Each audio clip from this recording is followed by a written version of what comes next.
Salut à tous et bienvenue dans 2 mots sur les dispositifs médicaux. Je suis Nicolas Martelly, pharmacien hospitalier et enseignant-chercheur, spécialiste du dispositif médical. Dans ce 4e numéro d'actualité sur les DM, je reviens sur les infos qui m'ont marqué au cours de ce mois de mai écoulé. C'est parti.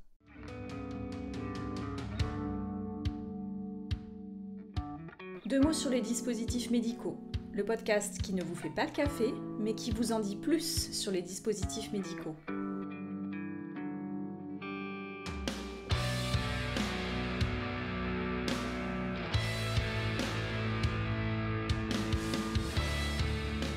La première info concerne l'entrée en application du nouveau règlement européen sur les DM. Et oui, depuis le 26 mai, ça y est, nous y sommes. Alors je ne vais pas revenir sur ce que change ce nouveau règlement européen. Pour cela, je vous renvoie à un des premiers épisodes de ce podcast, le 4e en l'occurrence. Mais qu'est-ce qu'on peut dire en ce tout début d'histoire, disons, de ce règlement ? Eh bien, à ce jour, il y a 20 organismes notifiés qui ont passé le grand examen pour être en conformité avec les nouvelles dispositions qu'introduit ce règlement européen.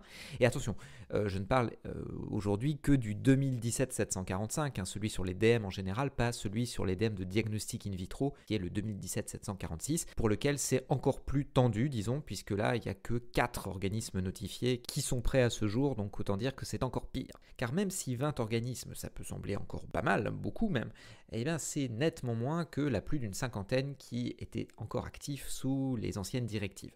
Par conséquent, comme on pouvait le prévoir, et malgré le décalage d'1 an à cause de la crise du Covid dans son application, il y a des risques de voir se multiplier les files d'attente à l'entrée des organismes notifiés et de voir les coûts pour obtenir une attestation pour un marquage CE s'envoler dans les mois à venir, en attendant l'arrivée de nouveaux organismes bien sûr qui pourront aider à absorber cette demande.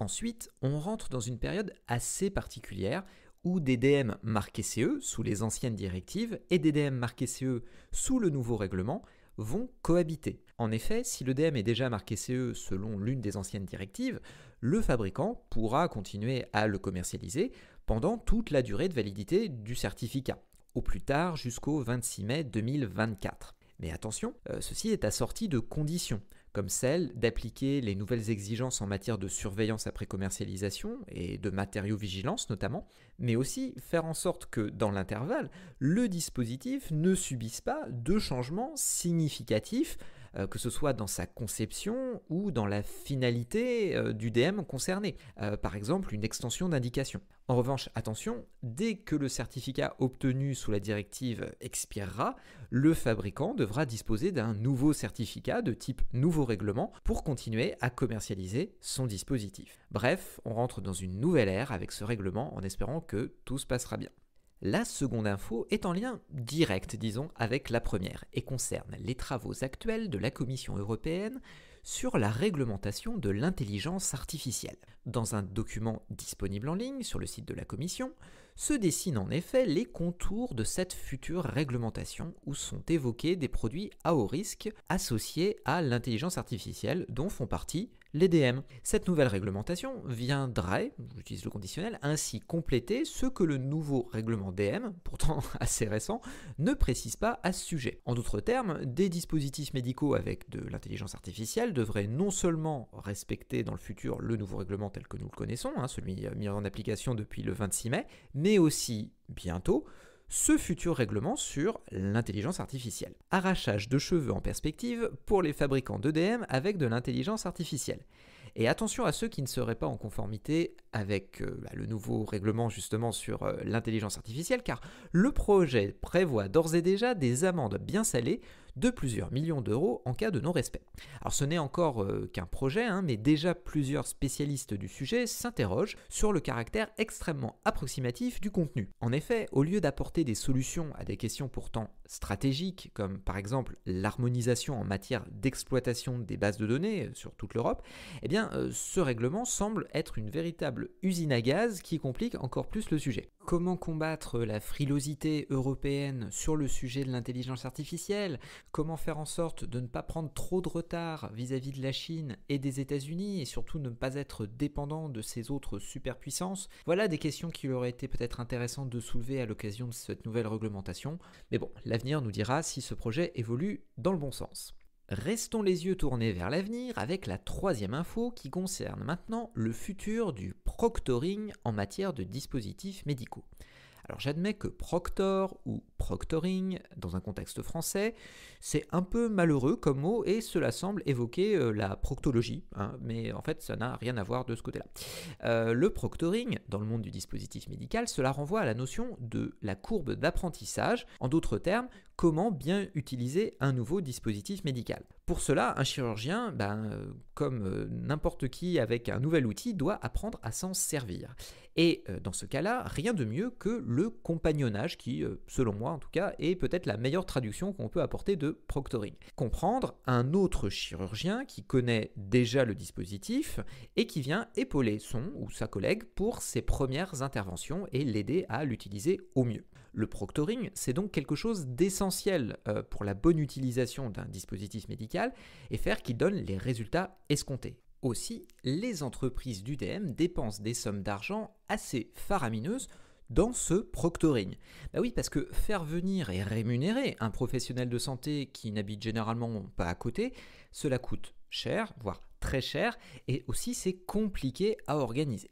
Oui, mais voilà, le Covid-19 est passé par là. Et comme le cadre moyen qui a dû s'adapter au télétravail et à la visio, via Zoom, Google Meet, Skype, Microsoft Teams, Cisco WebEx, bref, j'en passe, vous avez compris, comme le cadre moyen donc, le chirurgien moyen a dû aussi s'adapter.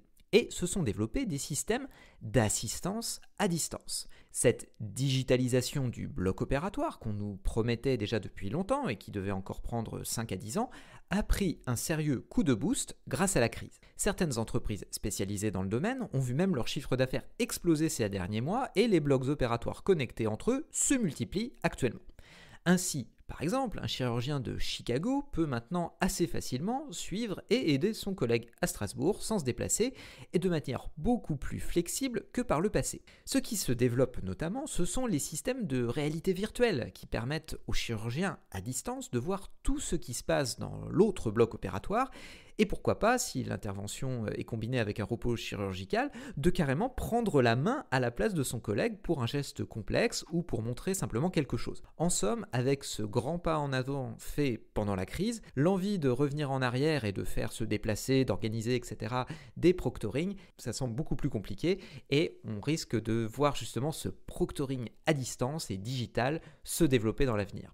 Enfin, et en bref, je vous ai récemment parlé de la chirurgie bariatrique dans le cadre de l'épisode 25 consacré à CDM. Une publication est parue justement sur ce sujet de façon très récente dans la prestigieuse revue The Lancet. C'est une méta-analyse sur un peu moins de 175 000 patients, ce qui est pas mal, et qui montre que la chirurgie bariatrique, en comparaison avec la prise en charge non chirurgicale, augmenterait significativement l'espérance de vie des patients atteints d'obésité sévère. Les chiffres sont assez impressionnants car il y aurait un gain de 6 années de vie. 6 années de vie, c'est beaucoup en santé. Et chez les patients atteints de diabète, cela monterait à 9 années de vie, ce qui est absolument gigantesque. Si vous souhaitez plus de détails sur cette étude, vous trouverez un lien dans les notes de cet épisode. En résumé, depuis le 26 mai, ça y est, le règlement 2017-745 sur l'EDM s'applique et fait entrer le secteur du dispositif médical européen dans une nouvelle ère. L'intelligence artificielle dans l'EDM est aussi un enjeu important pour la Commission européenne qui souhaite réguler, avec un projet qui suscite déjà de nombreuses polémiques, ce domaine. Enfin, la crise du Covid-19 semble avoir propulsé vers l'avant le proctoring à distance et en corollaire la digitalisation des blocs opératoires. Pour creuser tous ces sujets, vous retrouverez des liens dans les notes de cet épisode. Ici s'achève cet épisode de 2 mots sur les dispositifs médicaux. Si cet épisode vous a plu, un petit pouce bleu s'il vous plaît si vous m'écoutez sur YouTube et quelques étoiles si vous m'écoutez ailleurs. N'hésitez pas à laisser des commentaires et à vous abonner pour ne pas manquer les prochains épisodes. Merci beaucoup pour votre écoute et je vous dis à très bientôt. Salut à tous!